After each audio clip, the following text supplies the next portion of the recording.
When you stood at the cliff and looked out at the sky, as Helios and his chariot dragged maroon and lavender across the sleepy afternoon.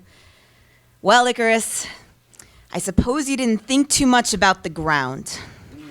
And I don't mean to be mean. You stood at the cliff and of course you wanted to fly. You saw the dynamics of yaw and pitch and roll peeking through the clouds. Who wouldn't want to build wings? And as the coolness of the night brushed against the possibility of your arms, who would believe that wings could ever melt? That anything could burn more intensely than the hunger that was in your belly? I understand, Icarus. I do. But I don't know what it feels like to stand at the edge of a cliff and not be afraid. This is fear of heights. This is called acrophobia.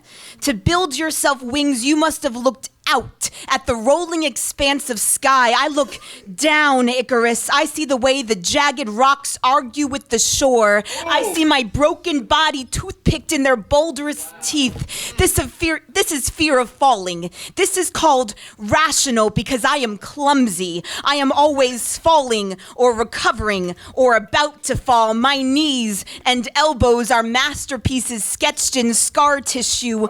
I am not a thing that stands steady, Icarus. But the thing is, I understand why you leapt off that cliff. Sometimes I'm not dizzy from vertigo, but from longing. Yeah. This is fear of jumping.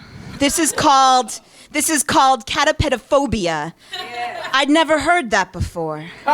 What's the word for the fear of what you might do? Because I've never admired a view and not. Imagine my dive into the unforgiving stillness of the earth. I've looked, not out, but down. I've looked and I've wondered how the vista would change, growing closer and closer, my stomach sick with desire. When your wings started to melt, Icarus, did some part of you welcome the insistence of gravity? Had you ached for the murderous pull of the ground? I stay away from heights, Icarus, because I too much want the immensity of the sky.